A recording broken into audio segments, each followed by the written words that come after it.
I want to talk about good old Andrade for a second here, because I'm sure you've seen what's been going on the past couple of days here. I think I just saw this on Twitter yesterday. Yeah. So Andrade obviously left WWE and has returned to AEW. He showed up on Dynamite a few weeks ago, I believe, attacked Kenny Omega, my glorious King Kenny Omega, and immediately aligned himself as the newest member of the Don Callis family. Um, but then he kind of disappeared, and they did a whole like Don Callis toast kind of vignette with all of the Don Callis family except for Andrade and Takeshita. But Takeshita sent in like a video message because he's obviously in Japan and he's now the World Heavyweight IWGP World Heavyweight Champion. Congratulations to him. But Andrade, there was no video message from Andrade. There was no mention of Andrade at all. So he is just off the grid when it comes to AEW. Literally 1 week, well, a couple weeks, but after 1 week of showing up and making his big return, he has been, exiled from being mentioned or shown on AEW, medias.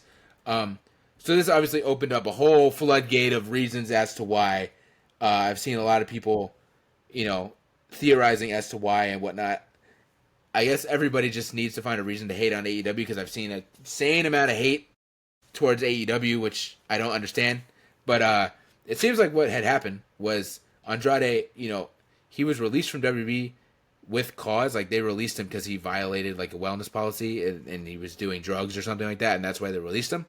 Uh, so the craziest thing was if you're released, like normally if you're like if your contract is up, I don't believe you have like a 90-day no compete. You do have like a 90-day no compete if you're released, right? That's why you see like Dakota Kai. She's technically still hasn't done anything, but like she wasn't able to do anything for 90 days after release. Cora Jade wasn't. But if your contract expires, like Karrion Kross, you could show up anywhere the next day, right?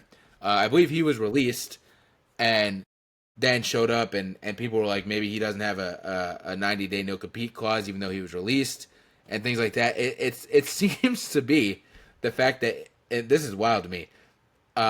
Normally you have the 90-day no compete, but if you get fired for a reason like the wellness policy, you actually have a year-long no compete clause. Year long? Yes, yeah. So, Damn. so yeah. Not to laugh at the mistake here, but man, yeah. So we may not be seeing Andrade on AEW television for a while, for a year, if that is We true. might not be seeing him anywhere for a while at this rate. If Right, it's a year right, long clause. right. Shit. So yeah, apparently this is the thing that it was in like from what I saw, and I didn't read too much into this, but from what I saw, like it was kind of a rare thing in the old contracts that it could happen, but it didn't happen. Like it wasn't in a ton of old contracts, but apparently now, since TKO has taken over, every TKO contract has that in there, and so that's why it's so wild to us, is because we haven't really experienced that because nobody that's been fired under the TKO reign has been fired for a reason like that. So yeah, that's why it's so foreign to me. But yeah, I want to talk about that because that is wild. Like that's a crazy thing to kind of occur, and then it also brings up the question: how did Tony Khan not know about this? Because obviously he signed the guy, and WWE had to send Tony Khan a cease and desist, which I'm sure WWE actually loved that that they were able to tell Tony Khan to knock it the fuck off, even though Tony Khan literally, Tony Khan didn't do that intentionally. He definitely had no clue. He's not gonna try and get himself into legal trouble to try and big dick WWE. He's not gonna do that. So Right. he Yeah. definitely either didn't know or just was not informed by Andrade. Maybe Andrade didn't know. I don't know, but it is a crazy situation